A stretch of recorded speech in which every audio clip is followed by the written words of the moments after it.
Good morning, everyone. Welcome to the regularly scheduled meeting of the Board of Public Works for today, Monday, June 20th, 2016. Commissioner Davis, Rodriguez, James, repenning and assent are present. President James, we have a quorum. May we start with Bureau introductions, please, starting with Bureau of Contract Administration. Good morning, Chris Smith, Bureau of Contract Administration. Good morning, Shirley Lau, Bureau of Engineering. Good morning, Ali Posti, Bureau of Sanitation. Good morning, Fabian Cheng, Bureau of Street Lighting. Good morning, Chi-Ming Gong with the Bureau of Street Services. Good morning, Ted Jordan, Public Works General Counsel. Fernando Campos, Executive Officer. President James, we do not have any speaker cards under general public comment. However, we do have speaker cards on item number 2, 3, and 4. Also, for the record, we did receive comments via email on item number 4, which will be submitted into the record. Okay, thank you. No general public comment cards. We'll close general public comment. You may have mentioned it, Mr. Campos, but any cards submitted under Neighborhood Council representation on any of the items? None under the Neighborhood Council comments. Okay, then we'll close that as well. Our first item of business, the approval of the meeting minutes from the meeting of Friday, May 27th, 2016. Is there a second to my motion that we approve those meeting minutes? Seconded by Commissioner Rodriguez. Any objection? Without objection, we'll approve those meeting minutes. A couple of housekeeping items. Agenda item number 11, the oral report regarding the semi-annual status report of construction bond programs and municipal facilities from the Bureau of Engineering. It's been requested by the Bureau that we continue the item to, Mr. Campos, it says to Friday, July 22nd, 2016. So just a confirmation that that's the actual day, that July 22nd is a Friday? That is correct. Okay, so that's the request. Any objections? So that will be continued as well. See if I have any other administrative items. Okay, colleagues, we have one item.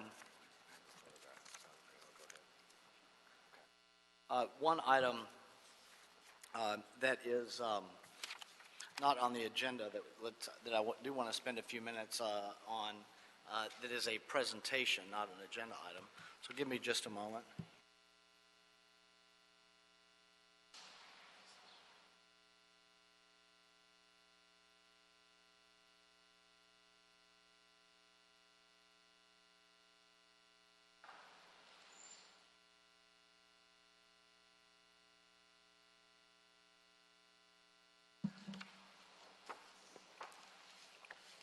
So, colleagues, we have one presentation. I don't find myself out here very often, and I'm joined, of course, with our Vice President of the Board of Public Works, Monica Rodriguez, because we learned that our Executive Officer, Fernando Campos, has reached his 15-year milestone with the City of Los Angeles, and so all of us, of course, work with Fernando every day very closely, and he has become, in the 14 months or so that he's been in the Board of Public Works, I think everything that we expected that Fernando would become as our executive officer and more. So I just want to take a couple of minutes, Fernando, and then I know that probably all of us are going to say a couple of things regarding our work experience with you.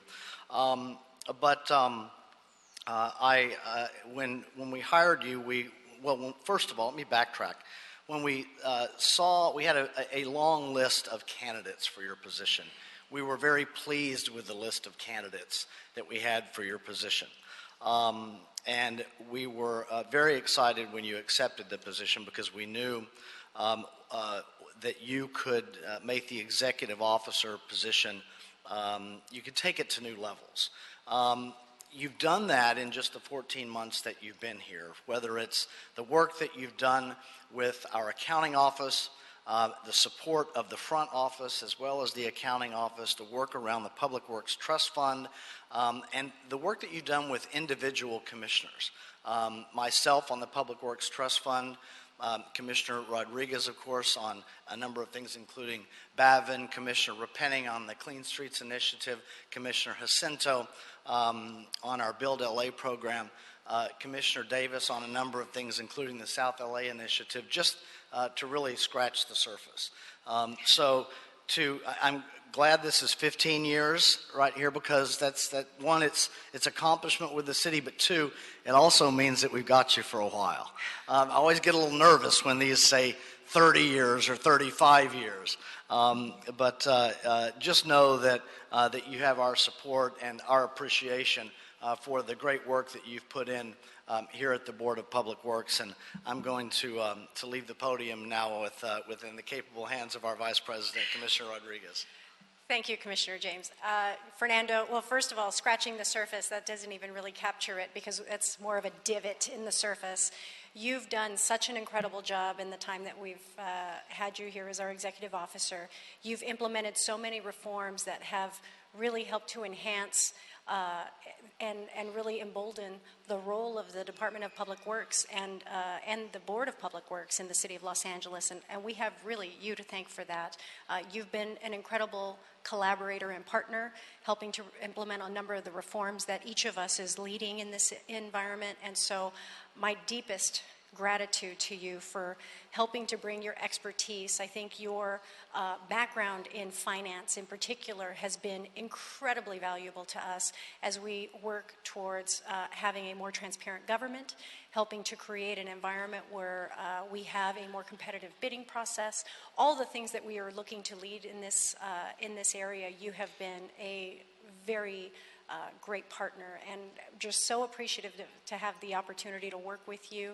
I'm so grateful for your family that encouraged you so many years ago to go get that city job, because the city is better for it, the Department of Public Works is better for it, and I'm just so thankful for having developed this working relationship with you and having learned so much from you as well. You are an incredible wealth of information on how this city works, and that's the kind of leadership that we need in this role. And so I just wanted to say thank you so much and congratulations on 15 years. Commissioner Penning? Fernando, thank you so much for your work. You really work hard. Your attention to detail, your knowledge of our finances, your knowledge of how the process works, I very much appreciate. I appreciate having had the opportunity to see what you're capable of through our tree replacement policy. That was something that you just took and ran with, and you really dug into all the details needed to actually make a significant policy change in the city. And I think we're really lucky to have you. I look forward to accomplishing a lot more with you, and just want to thank you for your service to the city. And Fernando, Commissioner Rodriguez and I have just conferred, and we think you might want to walk around and join us for a moment just so we can present this to you. This was a surprise for Fernando. He didn't know this was going to happen this morning, so we weren't as set up as we might otherwise be. Commissioner Davis. Fernando, it is certainly a thrill for me to get an opportunity to work with you. You have, as my colleagues have said thus far, been both an effective and efficient public administrator, and I look forward to us utilizing the research skills that we know that can make a difference in terms of expanding our potential to increase organizational performance. That's both qualitative and quantitative research, of which I know you care very much about. And already we have seen some difference in terms of your assessment, in terms of how we implement policy in the board, and how we are trying to be consistent with the other governing body, the City Council, in terms of the way that we do business. So already you have shown us how the findings from the research that we do can matter in increasing our performance. So again, I look forward to an additional 15 years of your working here. Maybe I won't be here for all of those, but it's just good and refreshing to know that you will be, as our president said. Commissioner Jacinto. Thank you, President James. E.L. Campos, it is such a joy and honor to work with you from the time that you helped onboard me 10 months ago. And your skill and your consideration and your thoroughness has been exemplary. You are a prototype executive officer. Public Works will be thriving under your skill, under your technicality and your leadership. And so we would look forward to working with you as much as we can to achieve the great things that this department and the city will be doing in the future. You have a long career ahead of you with the city, so we hope that you'll stay with Public Works, but no doubt that you will continue to rise, and so do you, sir. I say mabuhay, may you live long and thrive and continue to do the great work that you have been and will do. Thank you, Fernando. So Fernando, with that, we will present this certificate of 15 years to you.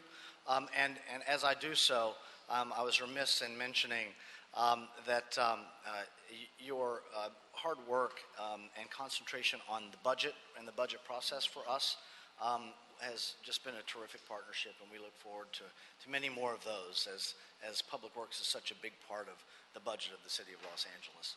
So with that,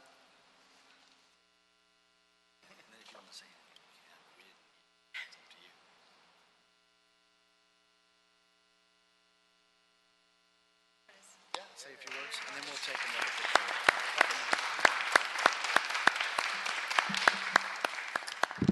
Commissioners, attendees today, it was completely a surprise. I did not know this. I apologize. I was coming in around the 10 o'clock hour, getting ready for our meeting, and this is something we do every Monday, Wednesday, and Fridays. It's great to see a bunch of folks from the public here joining us with the Board of Public Works.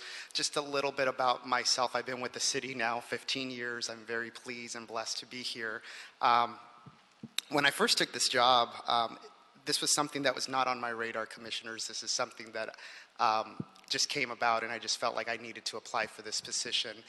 If you know me well, and I've been with the board for 14 months or so, I love challenges. I love figuring out solutions. I am not an easy person in terms of finding solutions and also finding the cookie cutter approaches to things. I always explore my options. I'm always pushing the limits. I'm always asking for more. So for my staffers that are listening in, thank you for dealing with me. Thank you for supporting me. Thank you for partnering with me. But most of all, thank you for collaborating with me, because it has been a challenge over the last 14 months, but I think we've overcome and we have achieved many things throughout my tenure here. Also, for those that are listening in and attending the board meeting, the board was created back in 1906, so we've been in institutionalized governance for about 106 years. In terms of history with the Board of Public Works, I am the number 7th executive officer, so this is a position that long lives and continues to be to support the entire Department of Public Works, not just the Board of Public Works. The Board of Public Works has 8 offices, and then we also have 5 bureaus. Together, collectively, we are the Department of Public Works, and we are one department, one voice. And I believe that as an executive officer, I partner with all the bureau directors and along with my commissioners and fellow colleagues across the entire department to make it one voice, one department, one city.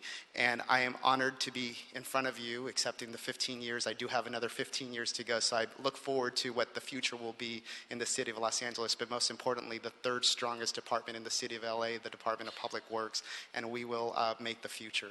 So thank you with that. Thank you, Mr. Campos, for your service.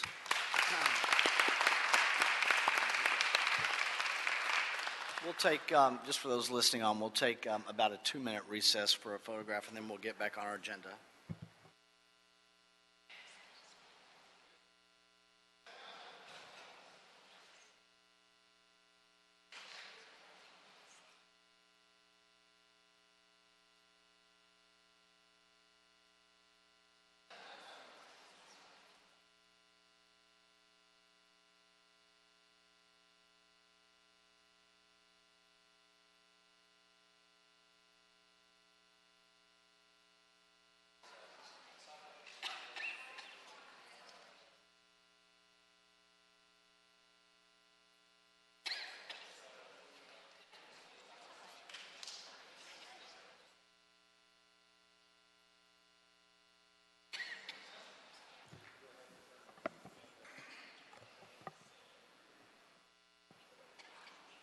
Thank you, Mr. Campos. Back on.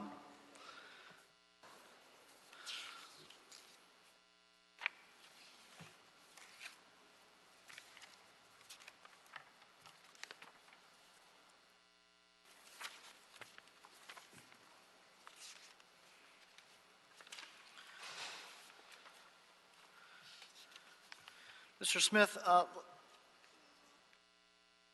let's go ahead and take care of number 4. You're here as a bureau rep anyway, so I'll call you in just a moment, Mr. Smith, on your 4 items, since you're here on all 4 and as a bureau rep. Number 4, Bureau of Engineering, Council District 6, recommending the board, in accordance with the California Environmental Quality Act, review and consider the final Van Nuys Fire Station 39 Project Environmental Impact Report and adopt and forward to the City Council with the following recommendations. 1, certify that the Van Nuys Fire Station 39 final EIR was completed in compliance with CEQA, that the final EIR to be presented to the Council as the decision-making body of the City of Los Angeles, and that the Council review and consider the information contained in the final EIR, and that the final EIR reflects and expresses the city's independent judgment and analysis. 2, adopt the CEQA findings of fact. 3, adopt the mitigation monitoring program. 4, specify that the documents constituting the record of proceedings in this matter are in the custody of the city clerk located at 200 North Spring Street, Los Angeles, California, 90012, and in the files of the Department of Public Works Bureau of Engineering located at 1149 South Broadway, Suite 600, Los Angeles, California, 90015, and approve the Van Nuys Fire Station 39 project as described in the final EIR. We have a number of speaker cards. So, Mr. Kawaguchi, let's start with you regarding with yourself and anyone else from the Bureau or the department, the fire department, regarding setup of, provide a bit of a summary. It's been several months since you've been before us on this, this particular project, although you've been before us on a number of occasions and a number of times on this project. So walk us through a summary, then we will hear from our speakers and then respond accordingly if necessary. So go ahead, sir. Good morning, President James and board members and bureau heads, Mr. Campos, Mr. Jordan. My name is Alan Kawaguchi. I'm the program manager over Proposition F Fire Facilities. I'm joined today here with Battalion Chief Dave Thomas from the fire department, and also with Maria Martina of our environmental group. I'll give you some background on the project because, as you said, it has been more than several months. It's actually been several years.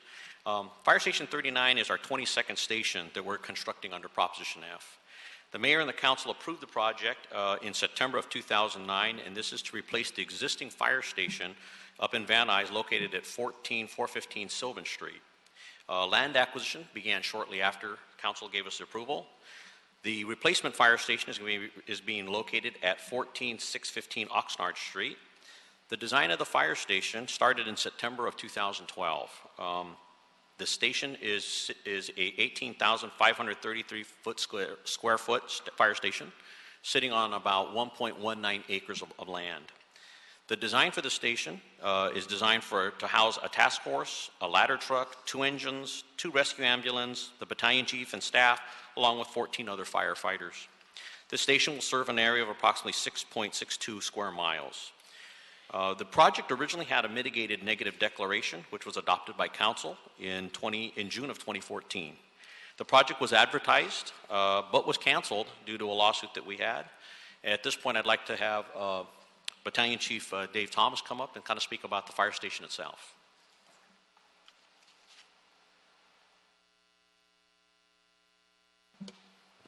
Good morning to the board. My name is David Thomas. I'm the Battalion Chief. I'm actually assigned here downtown Battalion 1, and I'll be taking over fire facilities in September, so I do have a little bit of background. Fire Station 39 is that station was originally built in 1939. It's old and it's dilapidated. It's kind of operationally not suiting our needs. The new facilities are bigger. They allow us to provide a little bit better service because we have more resources there. We're able to access, and our response times are a lot better. We can do drive-throughs as opposed to coming out, stopping the street and backing in and what have you. We also exit right now onto Sylvan, which is right around City Hall there. So of course that's going to make that whole access a lot better for us. So operationally this does a wonderful thing for us. It does good things for us. This meets our fire chief's goals with lowering our response times, a environmentally sound building, and again, a very positive outreach to the community. It's got a community facility to it that's the community can use for meetings and any type of event. And we also have some stations that have a very positive cadet program. So operationally, this works for us. It's a good location, and we look forward to hopefully having that as our station in the future. Thank you. Thank you, Chief. Any questions? Commissioner Davis, go ahead. Engineering.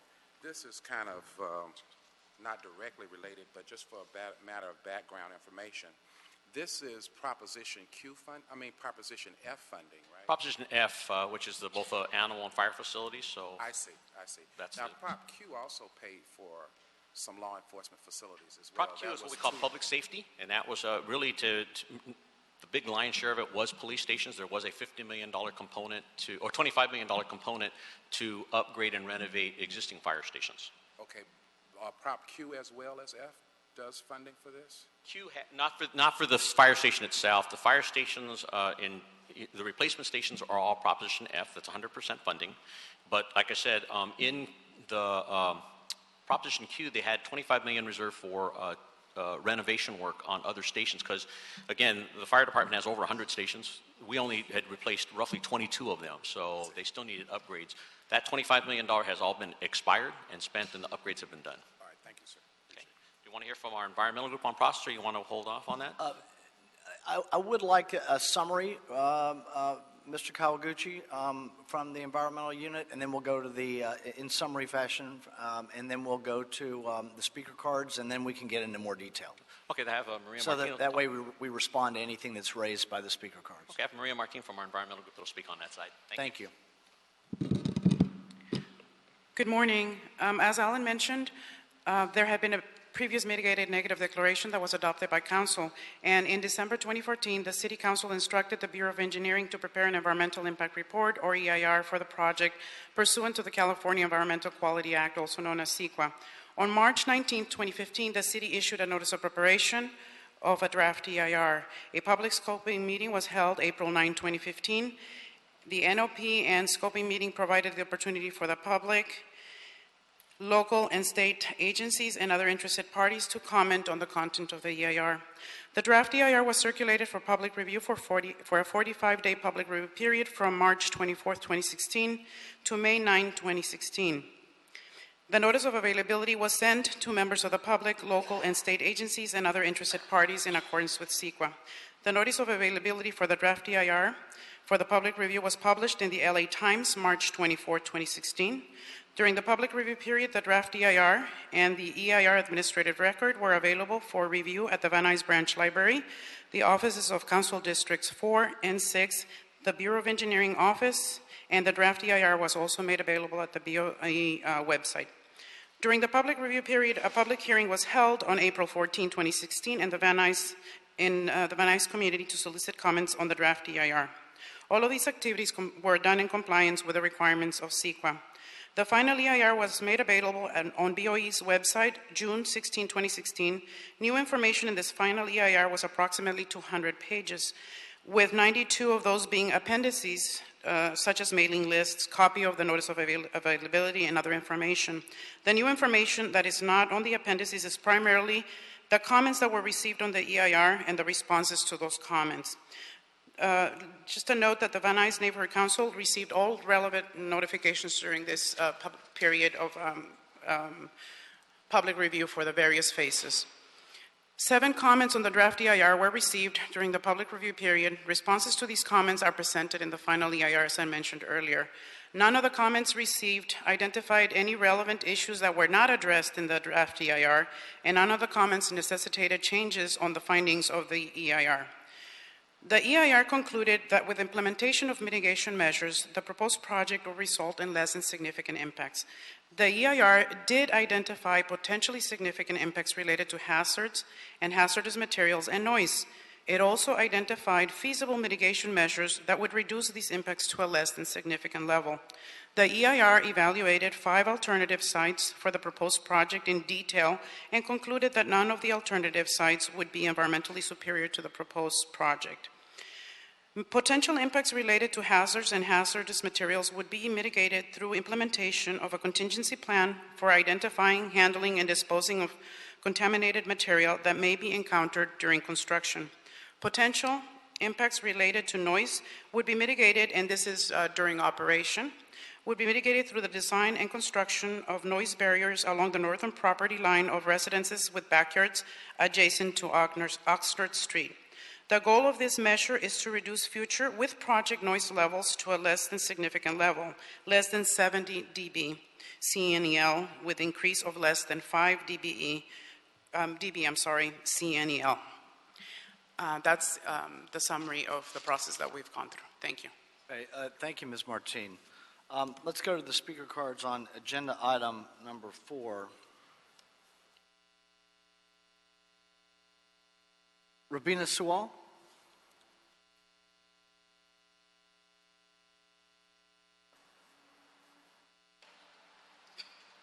Thank you. Before my time starts, may I just take one moment to also commend Fernando Campos for his professionalism and graciousness in dealing with the public. Thank you, ma'am. I wanted to thank you so much. Thank you. My name is Rabina Sewell. I'm a resident for 27 years in this community, and we love and respect our firefighters, and we're concerned about their health and safety as well as the community, which is why I am here today. It's a site that has a cesspit, PCBs, vinyl chloride, a number of other contaminants that we're concerned about. There may not be an ability to mitigate those. Also, it's been extremely discouraging and somewhat frustrating, quite frankly, to have our community continuously prevented from being provided with full information and in an adequate time frame for all the issues surrounding this Fire Station 39. And in spite of repeated requests, attending hearings, many residents, members of the public, and stakeholders deeply concerned about this issue, health and safety of residents and the firefighters, they were never contacted. And I don't know if that's an inherent problem within, or if you have an outside source that's contacting folks, but that's been an ongoing issue that I hope can be repaired. And in addition to failing to notify the members of the public, residents, and stakeholders, there's also been a failure to provide adequate notice to our Van Nuys Neighborhood Council on the matter. It's one of the largest, if not the largest, neighborhood council in the city of Los Angeles. So, and finally, a due process mandates notice and the opportunity to be heard, and due process should never exclude members of the public anywhere, and especially not in areas that include but are not limited to environmental justice communities.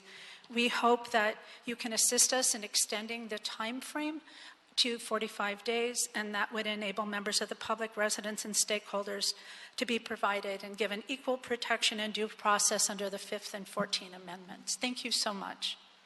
Thank you, ma'am. Beverly Simpson's made a request to go next. Ms. Simpson? Good morning. I just wanted to say that the service area for the new fire station, it serves an area, if you can imagine, a shape like this.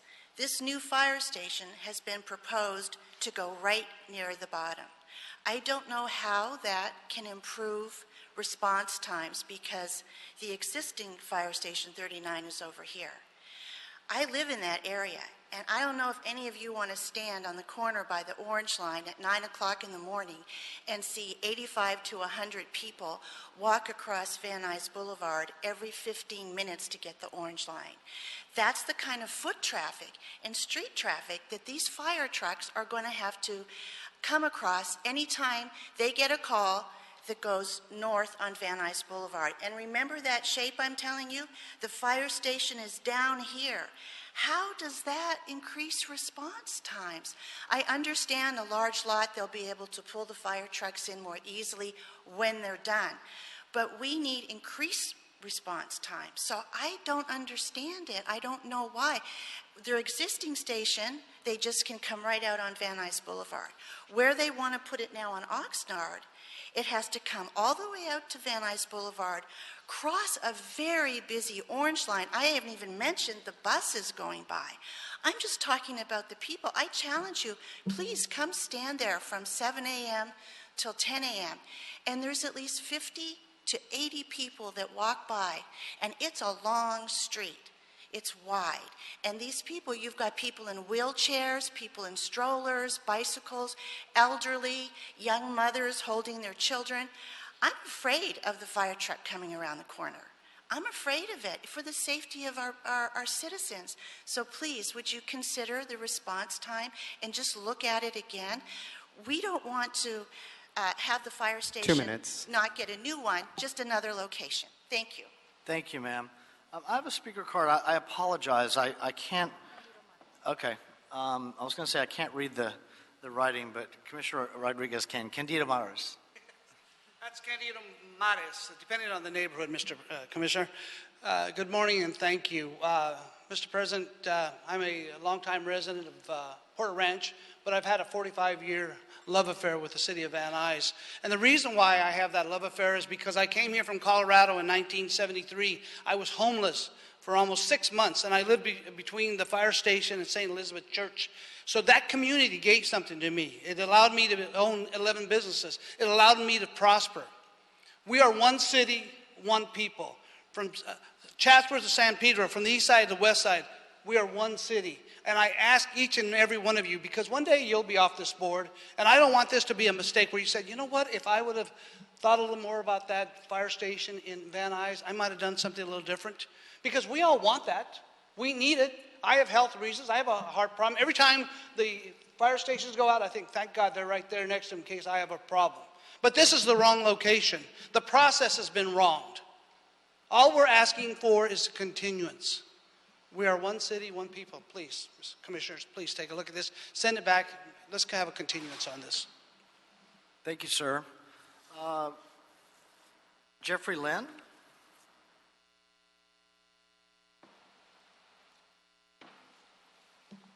Good morning.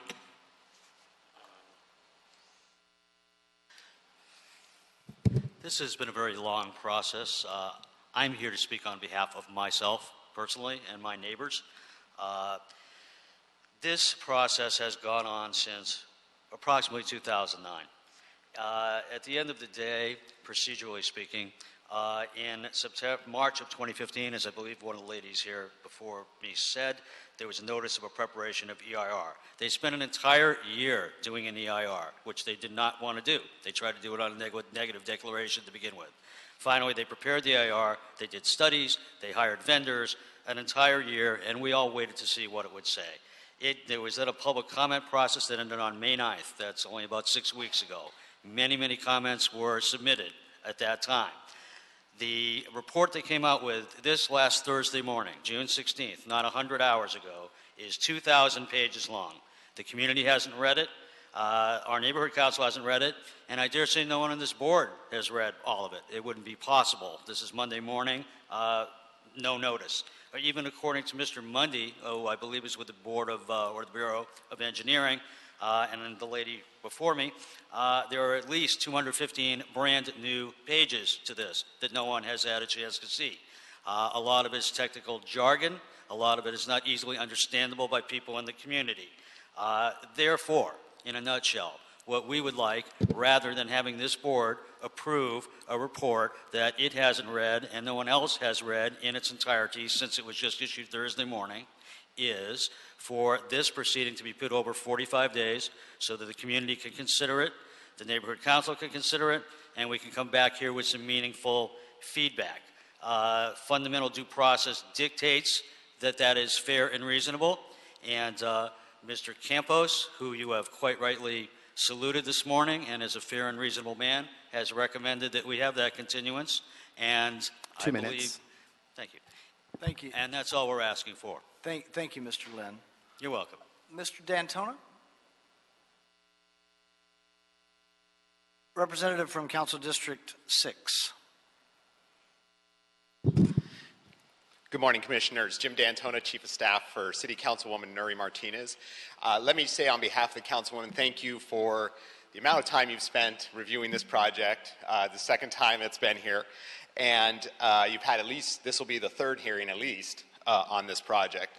As the fire department stated, this station was built in 1939 and has operationally just become It just doesn't work for them anymore.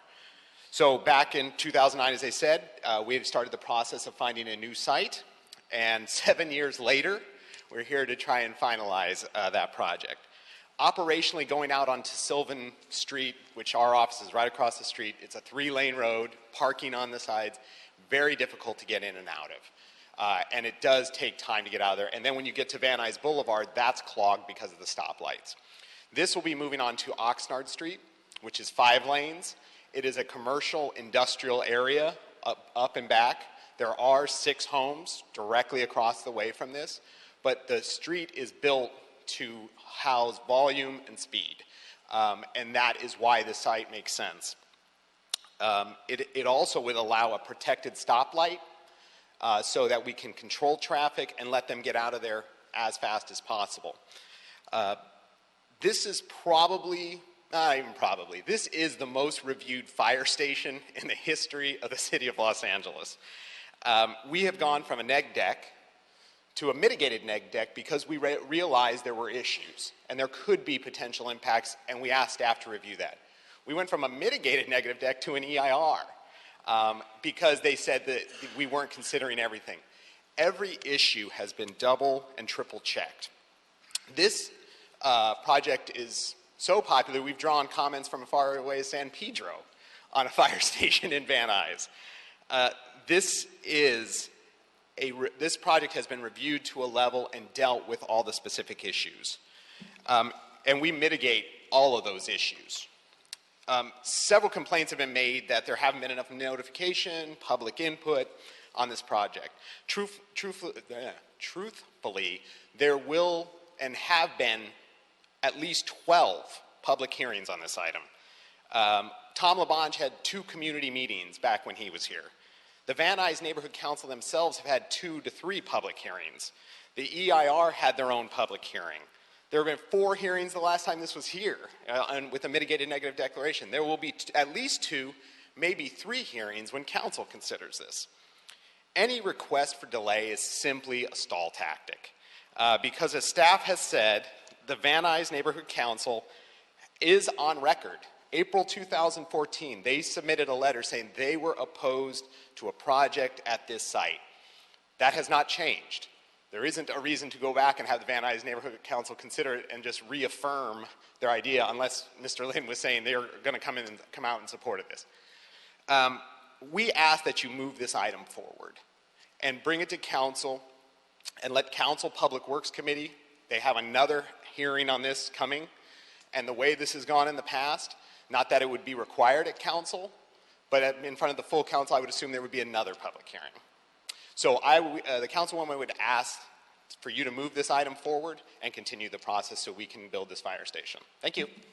Thank you, Mr. D'Antona. Any questions of the Chief of Staff to Councilwoman Martinez in Council District 6?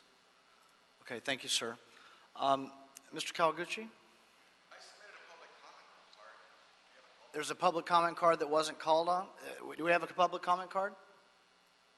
That's all I have for item number 4.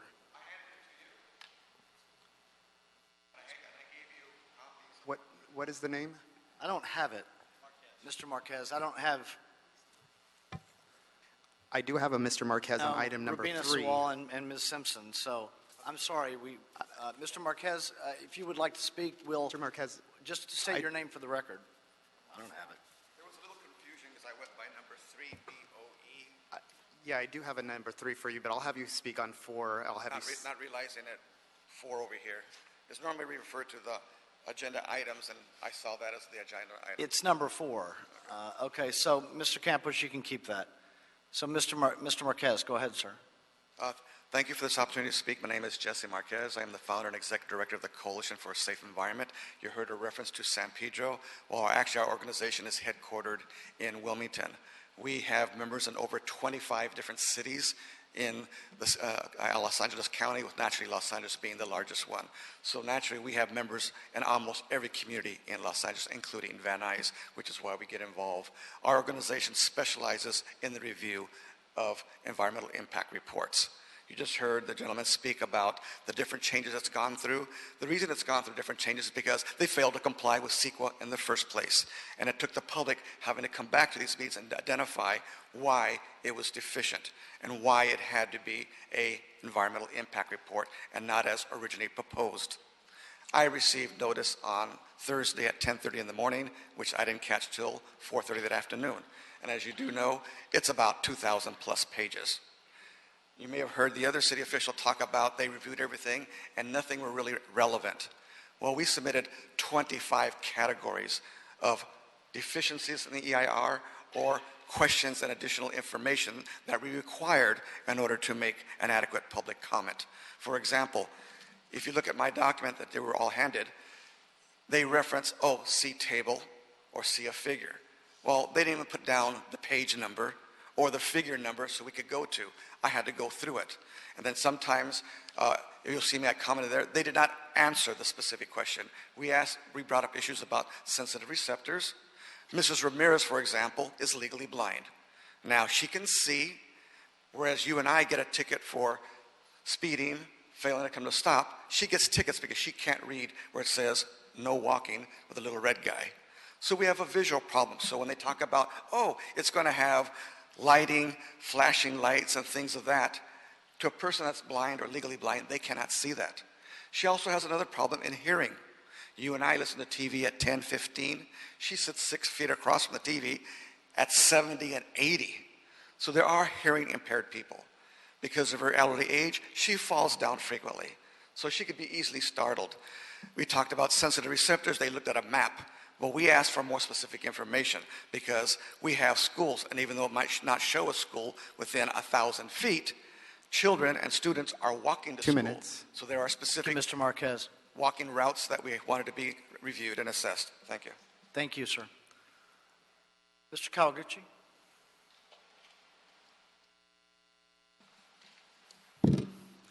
Yes. First of all, actually, before I get to you, Alan, I have some questions, at least one question for Mr. Jordan and Mr. Hsu, perhaps. Mr. Jordan, there was at least previous litigation, if not current litigation, that related to this project. Is that still in existence, or has that been has there been a disposition? I'll defer to Sigmund Hsu on that question. Go ahead, Mr. Hsu. Good morning, Commissioners.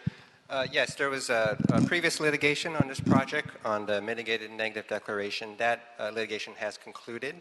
When the council ordered this project to do an environmental impact report, that basically mooted out the lawsuit and it was dismissed. Hey, and Mr. Hsu, what was the length of time of that litigation in its life from filing to disposition? Months? More than a year? What was it? In this case, it was less than a year, I believe. Maria, when was the mitigation? Yes, it was less than a year. It was about 6 months. About 6 months? Right. Roughly 6 months? That's correct. Okay. Thank you, Mr. Hsu. Mr. Kawaguchi? And Ms. Martin as well. Anything that and I'm going to go through the at least categorically and summarily the 187 roughly pages of the final EIR beyond the draft EIR. Just for the record, Alan, there was there anything? Do you hear anything? You or Ms. Martin hear anything additionally, substantively? This morning that has not been responded to in the record? No. So the Mr. D'Antona referenced and went through a number of the hearings that have taken place. There was an email communication that the city received, that we received, and there was a city response that, at least in the document that I have, was sent from Norman Mundy, and a number of us were copied with it as well. Would you provide either Mr. Kawaguchi or Ms. Martin the summary of the response of the existence and the life of the draft EIR. We started with the IS, then the ND, then the MND, then the draft EIR to the point that we're at the final EIR now?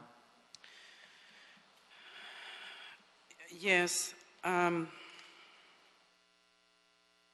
can you come here for a second? Norman, is this? Okay. Yes, and it's the reason why I hesitated a moment is because it's basically the same outline that I already gave initially, but I will go ahead and go through it again. Right, but what I'm doing, Ms. Martin, is creating the oral record that is easily referenceable.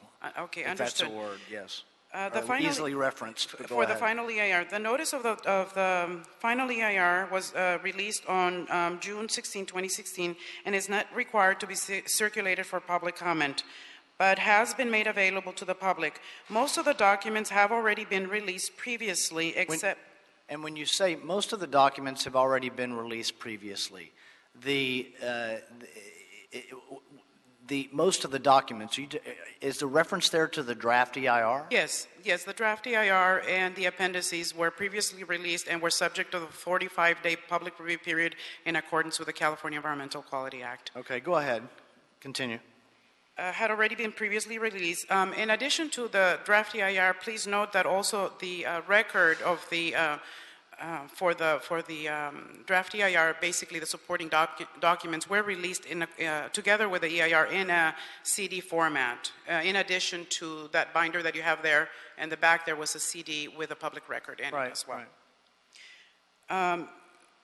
Most of the documents have already been released previously, as I indicated, except for a 187-page final EIR, which consists primarily of appendices, the 19-page proposed findings, and the 7-page mitigation monitoring program.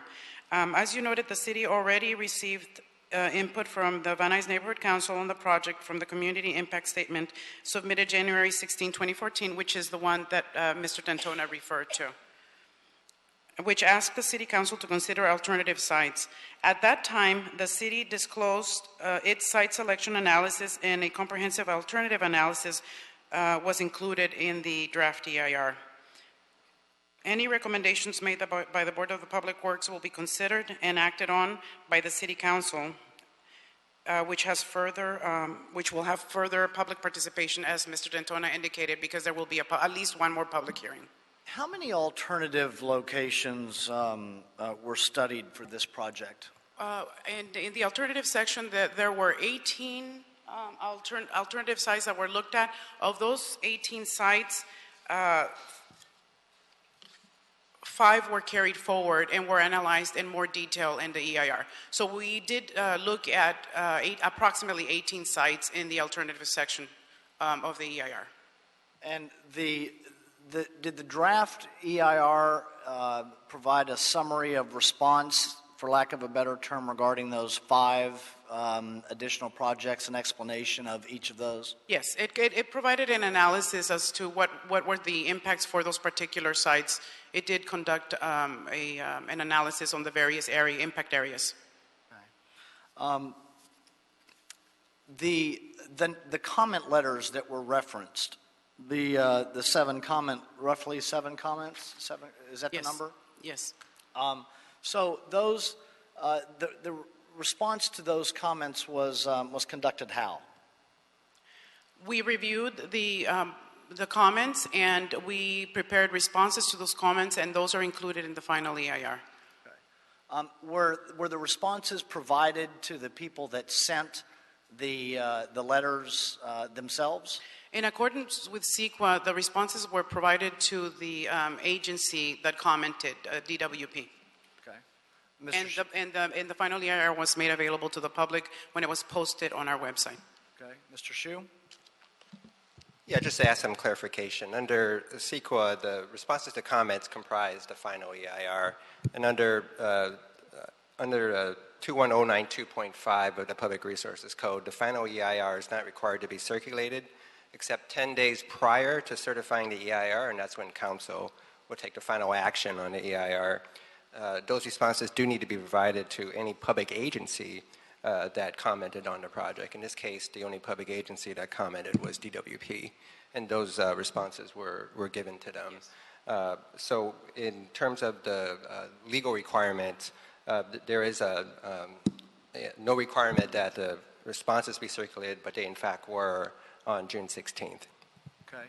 Mr. D'Antona, could I ask you a couple of questions? And Ms. Martinez, I want to go with you through the 187-page final EIR. Mr. D'Antona, you referenced what would happen going forward would be another at least Public Works and Gang Reduction Committee hearing before going to the full City Council. Any estimate on, even if it's, I'm not going to hold you to it obviously, but even if it's a wild card estimate on what it would, what the timing would be for, and the Bureau may be requesting a specific timing for agendizing for the Public Works Committee and then the City Council? The current state is next Monday. We would hope, if it passed out of here, to have it at the Public Works Committee. And then, depending, we have our final week of council at the 28th, 29th, or the 1st. One of those days would probably have this item if it passed out of Public Works Committee. Okay. So we'd be done, we would be having those hearings over the next week or two. Okay. Thank you, sir. Ms. Martin, the final EIR, is that a document that is publicly available? Yes, it is publicly available. As we indicated, on Thursday the 16th, we posted it on our website so that it could be available to the public. So the draft EIR, the hearing that took place was April, was it 14th? Let me confirm that. There's a transcript that exists in my recollection when I read the draft. The scoping meeting was April 9th, and then the public hearing was on March. I'm sorry. April 14th. 14th, okay. So let's, just to summarize what is in the final EIR that makes up the 187 pages that's on top of the draft EIR. So the 187 pages consists of essentially an introduction and summary of the project objectives, correct? Yes, which is included in the draft EIR as well. Right, so that also exists in the draft EIR? It is in the draft EIR. Is there anything substantively different from what exists in the final EIR that is the same as the draft EIR that was not in any way considered, discussed, adjudicated in the mitigated negative deck or the prior negative deck? Nothing substantive. There were simply some very minor clarifications that were included, but the rest of the document is in essence the same document. Okay. And correct me if I'm wrong, but were there two primary potential significant impacts that are mitigated? Yes. Okay, would you describe those? There were, as I mentioned earlier, there were impacts related to hazards. The presence of vinyl chloride in soil gases at the level above California Health and Screening level represented a potential human health risk that was identified in the EIR, and that was identified in the draft EIR as well as in the previous documents. There is a mitigation measure, as I indicated earlier, which is basically on methodology for handling, identifying, and disposing of potentially contaminated material that could be encountered during excavation. Okay. And then, was there a sound wall issue? Yes, the second item, the second issue, was potential noise impacts, increases in daily noise level generated by operation of the proposed project, primarily from vehicle sirens, that would be greater than 5 dB CNEL at several of the closest residences across the street. And as we indicated, mitigation measure NOI-1 would design and construct noise barriers, and the noise barrier would have a minimum height of 10 feet relative to the elevation of the existing sidewalk or adjacent residential yards, whichever is graded. And with the construction of that barrier, the impact would be mitigated to less than significant. The second chapter, that roughly describes as I've read it, the first chapter of the final EIR. The next chapter, the response to comments, there's the comment letters, and then it includes the public hearing, an actual transcript of the public hearing. Yes, so it there was does. a court reporting service that was there transcribing every word, and that takes up several pages as well, correct? Yes. Okay, and then beyond that, and the letters, could you summarize the crux, if you will, of the comment letters that were received in any way that you would like? Some of the comment letters requested additional information related to maps, related to. Norman, can you please come here and give me some additional detail? Norman has the. Great. Norman Mundy from my staff was responsible for analyzing and preparing the responses himself, so I would like him to address this question. Good morning, Commissioners. The comments submitted in response to the draft EIR did not raise any new issues that were not addressed in the draft EIR itself. I understand that, but I would still like just a summary of the. I mean, I can read them; they're available in the public record. But I would like just a summary of what the comment letters are commenting about or seeking. Some of the general issues that were raised. Yes, basically the same issues that were addressed in the draft EIR: the noise, the presence of hazardous materials, access to the site, warnings, impact on traffic, issues like that had been previously considered in the draft EIR. Okay. In addition, we did receive requests regarding extending the public review period and related to environmental justice. Okay.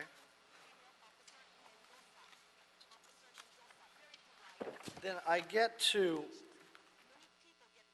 Chapter 3. We're talking about clarifications and modifications.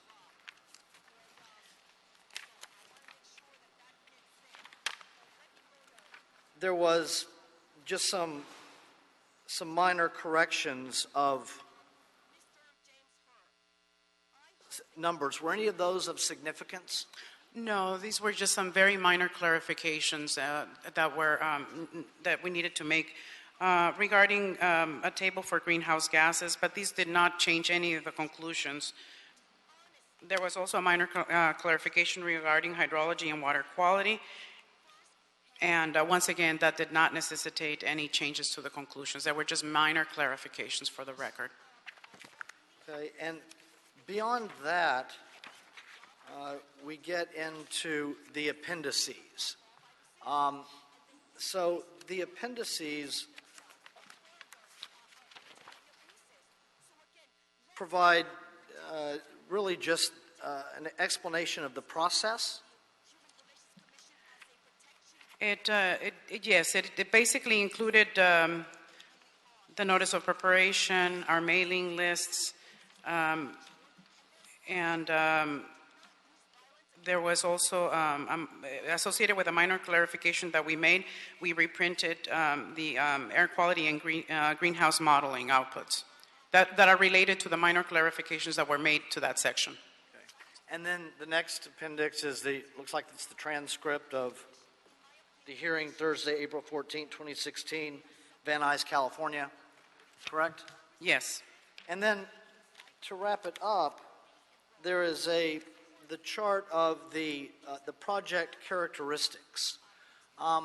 Is there anything of substance that's a descriptor in the project characteristics that is in any way different than what exists in the draft EIR? No. How about anything of substance that's different than existed in the mitigated negative declaration? No. All right, thank you. Mr. Kawaguchi? Mr. Kawaguchi, no, sir. Mr. Kawaguchi? Yes.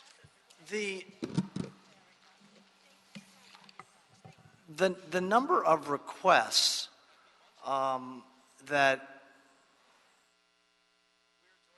have occurred for various continuances and additional requests for time that Mr. D'Antona referenced over the last few years. How many, can you estimate how many of those you have received, or the Bureau has received? Any way to estimate that? No, I can't recall. I mean, I don't know if they're extensions or he was giving you more of the times of when things came here, how long did it take just to process and keep moving forward. I don't know if he was saying the request that came through. I think you're just labeling the time frames of when they came in and what happened in between each of the time frames. Okay. Mr. Hsu, question for you. Then I have one more question from Mr. D'Antona. Regarding the legality of the process of the draft EIR and the final EIR, is the city attorney's office, in essence, signed off on the process undertaken by the Bureau to get this fire station project to the point that we are today, as described by the Los Angeles Fire Department, as well as the council office? Yes, our office has reviewed the process and agreed that the city has complied with CEQA. The draft EIR was notice pursuant to Public Resources Code 21092, where there's publication of the notice of availability to the mailing list of the persons interested, and also publication in the LA Times. The draft EIR also included, again, in the public review documents in the council offices and in the library, the CD of what's called the administrative record or the reference documents of all the documents cited in the EIR. Once that process was undertaken, the final EIR again is released, and as I stated earlier, under Public Resources Code 21092.5, that final EIR is not required to be circulated for review and comment. The only requirement under CEQA is that 10 days before it's certified by the full city council, those responses need to be provided to the public agency who commented, which is in this case the DWP, and that was provided on June 16th. And so under that process, everything complied with CEQA. Also of note, the Public Works Board, the Board of Public Works, is what's called an advisory body under CEQA, so you'll be making recommendations to the City Council for their final action. And under CEQA Guidelines 15025C, the advisory body is only required to see just a draft of the EIR. In this case, you have the final EIR before you. Okay, thank you. Mr. D'Antona, you referenced a moment ago the map, the time map, in essence, from potentially now through the council process. And we heard a summary from Chief Thomas, I believe. We've heard from a number of representatives over the years in this board hearing as well as in council hearings from the fire department consistently requesting that this project move forward on public safety grounds for the community. Given what I would, just based on my own experience in dealing with this issue and this project, what I hear as consistent opposition based on what I would characterize as their primary arguments. Beyond that, have you, as you're the chief of staff to the councilwoman who represents the entire district, has the office heard any other substantive opposition that the office is concerned about when balancing it with also the need of the constituents that your office is to provide, which is public safety for the entire district. So yes, as you were stating, the main issue has been the noise and the dust created by building this site. We actually have had other concerns as to why we're taking so long. Why has this been such in fact, and I don't mean this in any light, this process took so long. A main supporter passed away in the time that she was, as it got passed to now. Several of the supporters who wanted to come down here and say, let's get this going, couldn't make it today, but will be coming. The main concern, other than the issues that we're dealing with to mitigate, have been, why are we waiting this long for public safety? That is it. It is not, there haven't been any other concerns raised as environmental issues, but simply, why is the city taking so long to address these issues for the firefighters and for our community? If you go to old Fire Station 39 and you see the old poles in there, it was built in 1939, right? They have to cover up the garage because fumes are coming upstairs from the trucks that are operating.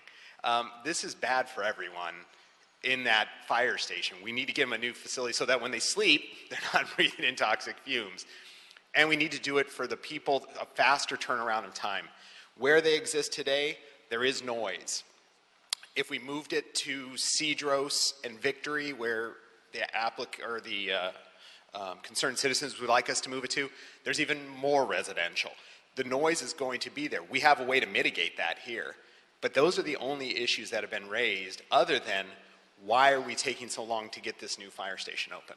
Is the councilwoman satisfied with the mitigation measures that exist in the draft EIR and the final EIR? In fact, the new mitigation measures, it seems to be, they recommend specific types of noise mitigation, but as long as it meets a standard of, I think it's 4 pounds per square foot, is that right? Something like that. Yeah, some density of the project to mitigate, we're open to the substance to make sure that we don't put an unfair burden upon to have a 10-foot block wall. If there's a glass that works, if there's a sound mitigation measure that works, they've come up with new ways to make sure that we're trying to take care of this for everyone. And with any construction project, trying to make sure we keep the dust and issues down. This is going down, I think, 5 feet of soil removal, 7 feet of soil removal, where a lot of these concerns either were raised or whatever. They're talking about stuff that's 20, 25 feet, 30 feet underground. So we won't be touching any of that, and we are addressing that issue of bringing down to make sure all of that is contained, even if it won't be touched. Right. Thank you. Commissioner Davis, I think I saw your light on first. Yeah, thank you, Mr. Chairman, for going through the EIR in terms of the salient sections and getting a response from the department. I'd like to ask the department, based upon the letters that we have sent just for the due process, in terms of the contact that we made with the community and the neighborhood association, who did we contact there? Did we contact the president of the neighborhood association? There was some letter which suggested that, for example, the neighborhood association in the area wasn't contacted. Told me that. We have several members from the neighborhood council on our mailing list, and I know over the past couple of years there have been changes as well. So we have several members, not just one. The former president was included in the list. And right now we have at least, I believe, 3 members who were in the mailing list. And you did also say that earlier in your account that there were members from the neighborhood association who were there at the hearing that you conducted some time ago, months ago. Not at this hearing that we conducted. My understanding is that back in 2013, I believe it was, a presentation was made to the neighborhood council, and the project has not changed since then. Just to clarify and add a little detail to that, the Van Nuys Neighborhood Council has been on our mailing list for the notices we've sent out. In addition, we have mailed individually to members of the Van Nuys Neighborhood Council, including Mr. Lynn, Mr. So Lynn, the president of the neighborhood council did receive the notification about the hearing? the president at the time did, yes. Yes, sir. That's Yes. my question. Yes, thank you. And to answer your question, for the notice of, when we issued the notice of preparation of the draft EIR, there was a scoping meeting held in April of 2015, and Mr. Lynn was president at that meeting. Okay. So there's a list of there's a mailing list that I saw somewhere, and I'm not able to quickly put my finger on it in here. It's a lot of pages. I saw there's a list of where is that, Norman? Is it in the final? Is it in the draft? Is it in both places? It's in both places, and Okay. they're different lists. Okay, so I just want the list in the draft would show you to whom we mailed notices that went out during the draft EIR process. I want to say there are, again, just a bird's eye view. I looked through them. 50, 60 names, addresses on there? There was 57, I believe, in the main bulk that went out, and then 4 or 5 in addition. And then we also mailed out maybe 125 by U.S. mail.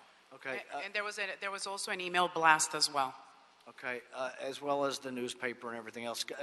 Commissioner Davis, is it okay if we have our city attorney? Yes. I'm sorry to jump in.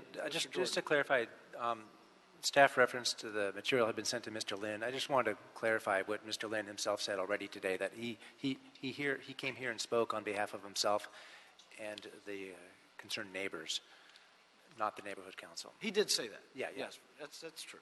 Yes, let me provide you with the exact date that Alan Kawaguchi presented to the Neighborhood Council. The date was August 14, 2013. Okay. This project was presented to that Neighborhood Council. That answers my question in terms of the letter that I had received from a couple of the members from that association and that council. I just wanted to make sure, out of respect for due process, that in fact somebody in leadership in the council had been contacted by our bureau. Yes, and as we have indicated, several members have been included in all of our notices compliant with CEQA. Okay, thank you for that. Mr. President, I wanted to remark that based upon your questions of the department on the EIR and the remarks that have been given today, and the role that we have as the Board of Public Works and our action, our possible action, which is simply to recommend to the council, there are some things that probably also need to be reframed again for this discussion, and that is that in 1998 the council conducted a master plan and study of public safety facilities in the city of Los Angeles. That was back in 1998. Additionally, the findings of the study, from my information, is that the fire stations were then and still are now too small, and they fail to meet the building and safety codes of this city. I think an additional fact is that as a result of that, the council voted to put Proposition F on the ballot, which asks the public, citizens of Los Angeles, for $532 million approximately to construct appropriate facilities for our fire stations. And that on November the 7th, 2000, as I have understood it, the majority of the voters, through this democratic process, have decided that Prop F should go forward, and that this project is one of the beneficiaries of the will of the residents of the city of Los Angeles. Notwithstanding all of those issues that have been discussed in this hearing, that is a fact that I think that this board has to embrace in terms of our concern for the general welfare of the public and the respect for the democracy that exists in our government here in the city of Los Angeles, is that we really do want to make sure that when the majority votes on some change to increase our services, that we move forward, at least under the scope of what our responsibility is to do that. My position is that, having said that, it is important for us to move this item because it has come to us. We have talked about the issues that have been raised under CEQA. All of those have been mitigated. If there are some additional issues that have not been mitigated and have not been addressed by CEQA, my understanding, according to remarks being given here, is that the City Council has an additional procedure in which a hearing will take place, that in fact those additional concerns that citizens in the area might have can be addressed at that time. Is that correct? That is correct. Okay. So, Mr. President, notwithstanding the location, my understanding is they even mitigated the location and came up with this as the best recommended location that they were able to evaluate. And so, in terms of the scope of our responsibilities here at the Board of Public Works, I think that our discussion ought to center around moving to make a recommendation based upon the findings of the city master plan for public safety facilities in the city of Los Angeles, based upon the fact that Prop F was voted on by a majority of voters in the city of Los Angeles, and equally important, that the current facilities of our fire department in the city of Los Angeles are insufficient, and they are not in compliance with the building and safety codes of this very city. So having looked at those three facts alone, I think it is incumbent upon us to move this item forward, understanding that if there are any other mitigating concerns, that the council, the ultimate governing body of the city of Los Angeles, has a procedure in place upon which they can listen further on any additional concerns that might be raised by taxpayers of this city. But our scope, our responsibility, our role, our responsibility here, I think, is to move this forward. Thank you, Commissioner Davis. Is there any further questions of anybody who has spoken this morning, colleagues? All right. Commissioner Davis, is that a motion? Yeah, that is a motion. I just want to underscore, we don't make the ultimate decision.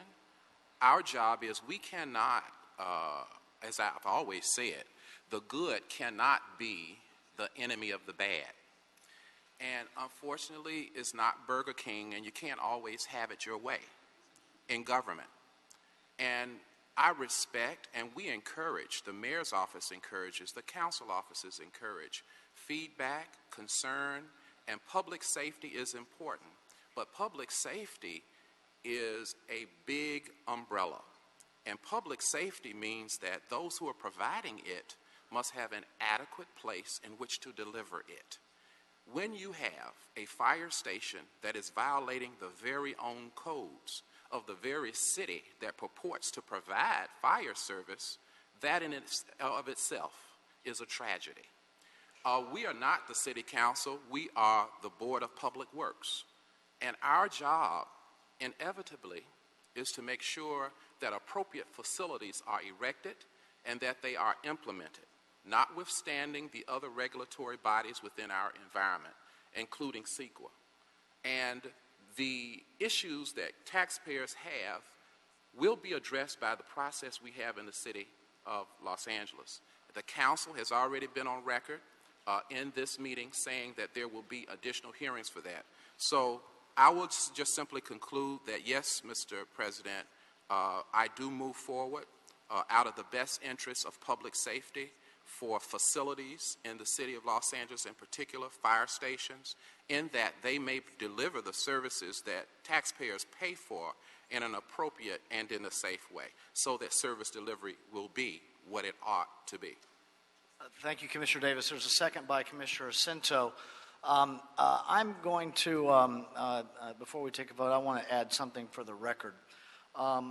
Regarding the request for the 45-day continuance, I want to address that head on.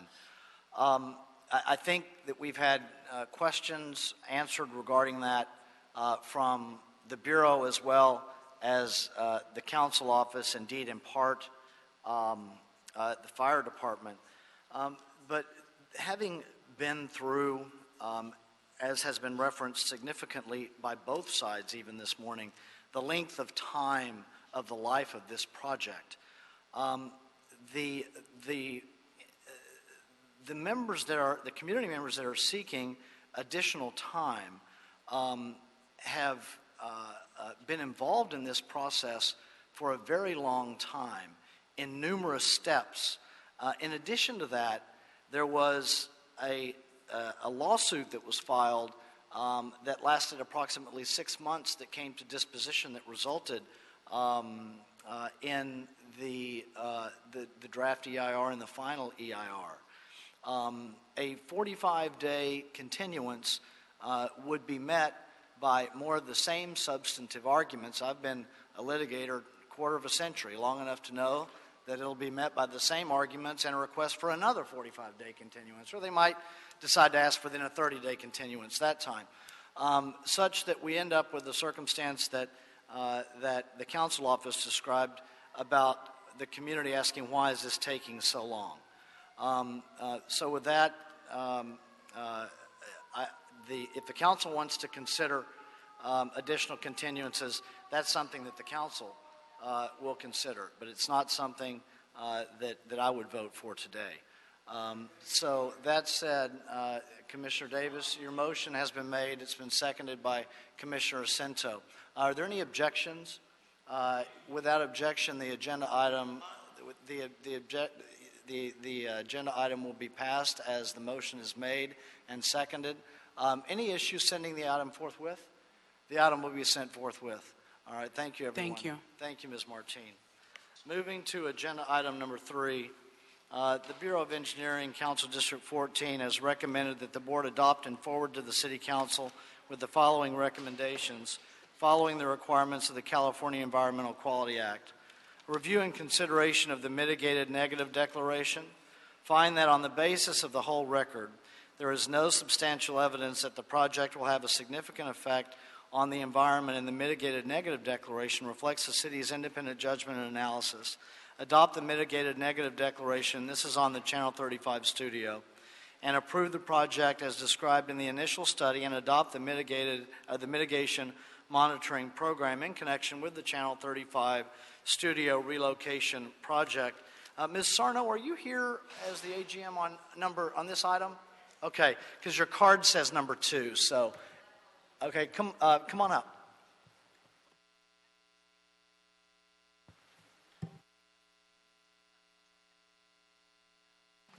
Good morning. Good morning, Commissioners. Lisa Sarno, Assistant General Manager for El Pueblo Historical Monument. Thank you. I'm representing the department today in hopes of gaining your support in approving this particular item. We have a building that has been vacant for decades, and basically your help and support and the partnership and collaboration with the Department of ITA and also Bureau of Engineering will breathe wonderful life back into a building that was an important part of LA's start and history.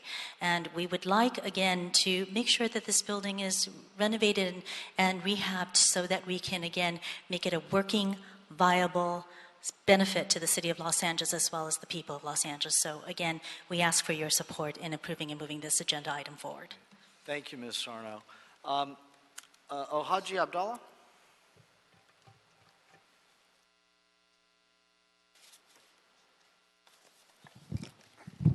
Excuse me. Good morning, Commissioners. Executive Office, Haji Abdullah with the Bureau of Engineering, Architectural Division.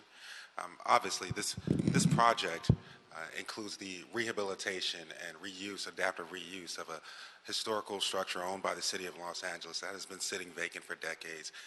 And if any of you have ever been over to this facility, you would also know that this facility has been completely air-conditioned for these past couple of decades to keep our historic building intact. So the many positive impacts of moving Channel 35 television station into this historic asset of ours just continue to reveal themselves throughout the design and process of the project itself. The design itself will be completed towards the end of this year, construction towards the middle of 2019. The construction budget is roughly $23 million at this time. Any questions regarding this facility and what we're doing today, Commissioner Jacinto? President James, thank you. Ohaji, thank you for your report. I also appreciate AGM Sarno's comments that this would be an incredible addition to a historic part of our city. And Channel 35, it is, would that be relocated in there too? In the mitigated neg deck, are there any significant environmental issues that we, in the spirit of today's conversation, Ohaji? In the spirit of today's conversation, there are no, we are indeed designing the building to meet the Secretary of Interior standards for historical preservation. What we often find is that many of us Los Angelinos who've lived here and have viewed that building from the south side, the side of the building that faces the 101 freeway, we often tend to think that that is a historical facade, and it actually is not. So that is the facade that will receive the modern treatments, integration of modern elements such as the elevator tower, et cetera. But no, that there are no significant impacts. Okay. Have we heard from the council office on this matter? Yes. The council office has been included in the conversations early on, and we have had no issues thus Great. far. Thank you, Haji. Thank you. Thank you, Commissioner Jacinto. Anything else? Commissioner Jacinto's made a motion that we adopt agenda item number 3, seconded by Commissioners Davis and Rodriguez. Any objection? Without objection, we will adopt agenda item number 3. Any issues sending it forthwith? We'll send number 3 forthwith. Ms. Sarno, thank you. Agenda item number, let's start with number 1. Commissioner Jacinto, Council District 11, recommending that the board deny Judy Koyama's appeal of the Bureau of Engineering determination to locate an above-ground facility adjacent to 8217 South McConnell Avenue. Mr. Ledoux from the Bureau of Engineering. Mr. Campos, I don't have any speaker cards on number 1, correct? That is correct. Okay, go ahead, sir. Good morning. My name's Jeff Ledoux. I work with Bureau of Engineering Central District, AGF section. This is an AT&T high-speed internet cabinet that is proposed to be placed next to 8217 South McConnell Avenue on 83rd Street side of the property. It's in CD11, Mike Bonin. I have had no comment from CD11 on this particular project. It was appealed by the property owner, Judy Koyama, and we did have an appeal with Commissioner Jacinto for this.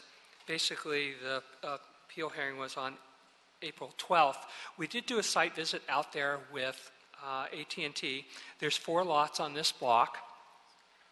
Of those 4 lots, other than the proposed one, at least 2 of the other 3 lots, the cabinet could be placed next to them. One would be the lot across the street, and the other alternative would be the lot that is on the same side of the street as proposed.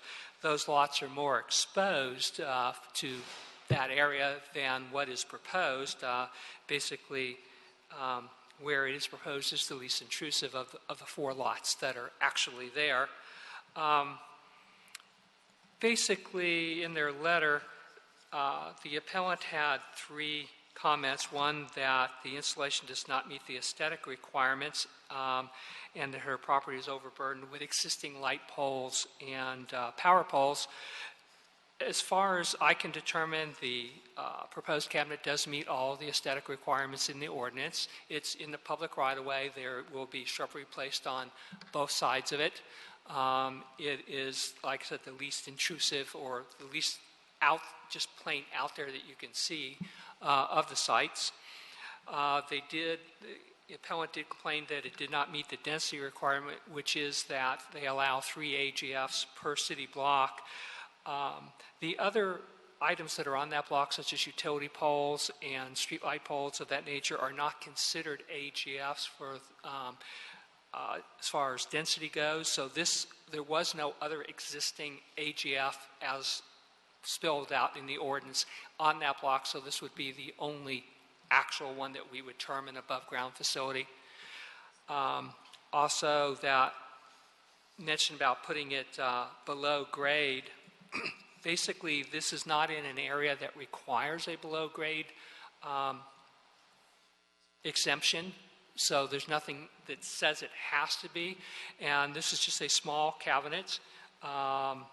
it is somewhat speculative in nature in that it is offering high-speed internet to the community. So undergrounding does cost quite a bit. It has created quite a bit of disruption because you're talking about a electronic cabinet would need a climate control section to that, and those vaults are very, very big. And since it's not a requirement in the ordinance in this particular area, we did not require that. Any questions, Commissioner Cinto? Thank you, President James. Really quick, Jeff, thank you for being the primary staff person that handles all AGF applications in the city. That's a tremendous amount of work as we build out the infrastructure. We have to realize that there's someone on the way to help. So Calvary is on its way, Jeff. But for this, I just want to share with colleagues, this is an important process to allow appellants, our citizens, to be able to voice their concerns, to come to City Hall and to work with the applicant, in this case, AT&T, about are there any possible opportunities for adjustment. And it's a good process. It's a sound process. It's dictated by the ordinance. And that's why that's what we're bound to uphold and to interpret the ordinance as it's written. And so I appreciate that. I just wanted to let you know that we do take a good amount of time, and Jeff does a lot that tries to work it out with the homeowner or the owner, property owner. In this case, it wasn't compelling enough for us to warrant upholding the appeal. So therefore, you have the denial of the appeal in front of you. Thank you. Thank you, Commissioner Cinto. Any questions at all? Commissioner Cinto's made a motion, seconded by Commissioner Rodriguez. Any objection? Without objection, we'll adopt agenda item number 1. Any issues sending it forthwith? We'll send number 1 forthwith. Mr. Ledoux, I think you're here on number 2 as well.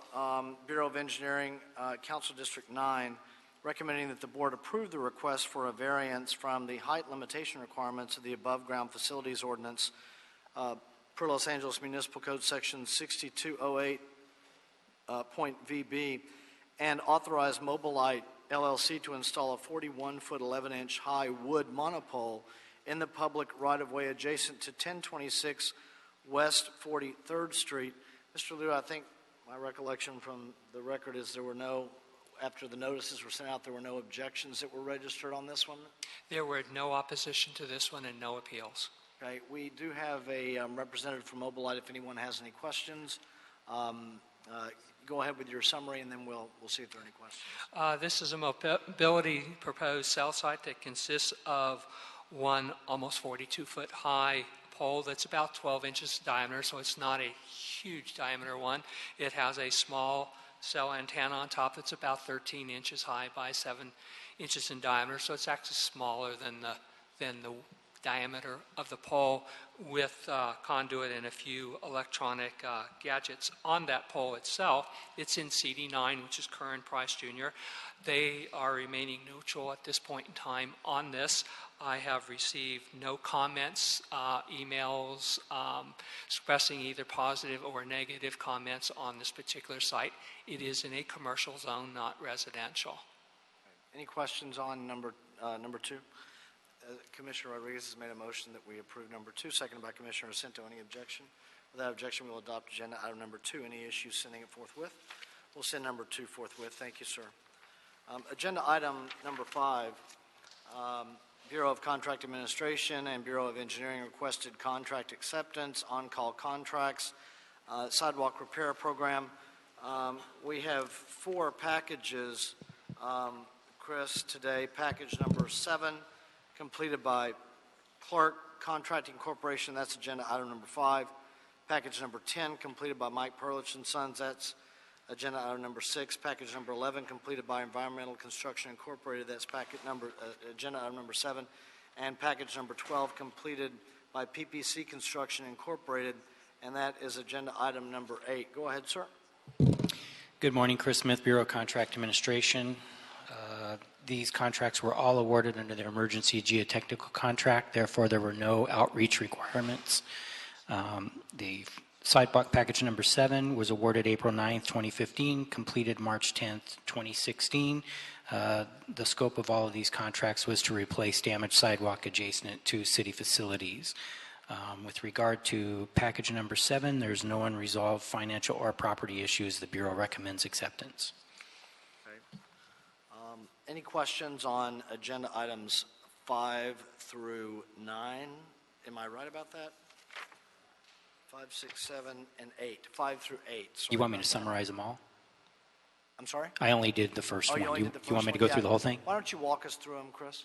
Okay. For package number 10, same thing, geotechnical emergency list. There's no outreach requirements. Awarded June 5th, 2015. Completed February 10th, 2016. No outstanding property or financial issues. Package number 11, awarded June 10th, 2015. Completed February 11th, 2016. Again, off the emergency all-call list. No outreach requirements required as part of that. No unresolved property or financial issues. Package number 12, awarded June 8, 2015, completed March 10, 2016.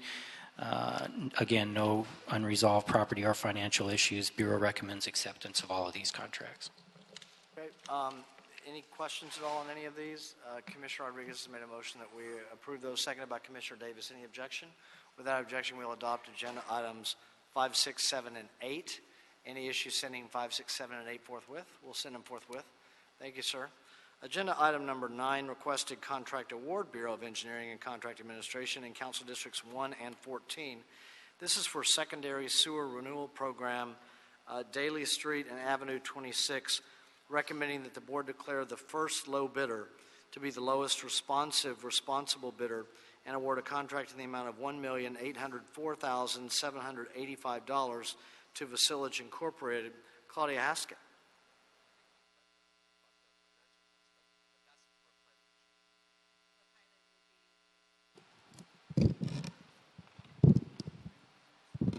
Good morning.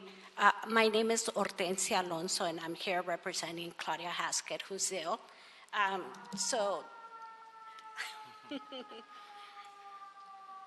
Today I'm here.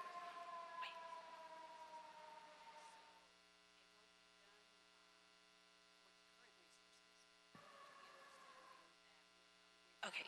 Today I'm here to request the board to award the contract to Vasile for the SSRP POA Daly Street and Avenue 26 for the amount of $1,804,785,000 to the lowest responsive bidder, Vasile. This project will renew approximately 3.4 miles of 6 to 12-inch sewers in the Lincoln Heights area. Any questions on this one going to the lowest responsible bidder? It was the first low bid, correct? Yes, he was. Okay. Is there a motion? I'll make a motion. Is there a second? Seconded by Commissioner Repenning. Any objection? Without objection, we'll adopt agenda item number 9. Any issues sending it forthwith? We'll send number 9 forthwith. Thank you, ma'am. Thank you. Agenda item number 10, a motion from the Bureau of Engineering, Office of Accounting, and the Bureau requesting the board approval and execution of an authority for expenditure in the amount of $46,740.06 for encumbering funds for payment of renewal of on-site license, the on-site license for online services and products, including the engineering codes and standards for the period June 19th, 2016 to June 18th, 2017. Rafi Masabki? Good morning. My name is Edward Arrington with Bureau Engineering. I'm here on behalf of Rafi. And as you've indicated, Commissioner, the purpose of this item is essentially for renewing of our annual maintenance agreement for online services. Essentially, this services provides access to various standards and codes that staff uses for the purpose of conducting their work, for the design of the work in the Bureau of Engineering. With that, if you have any questions, I'm more than happy to answer them for you. Any questions at all on agenda item number 10? Is there a motion on number 10? Second by Commissioner Rodriguez. I'll second it. Any objection? Without objection, we'll adopt agenda item number 10. Any issues sending it forthwith? We'll send number 10 forthwith. Thank you, sir. Thank you. Mr. Campos, on your 15-year anniversary, have we cleared the desk? Yes, you have, and All thank right, you for the great surprise. Thank you, sir.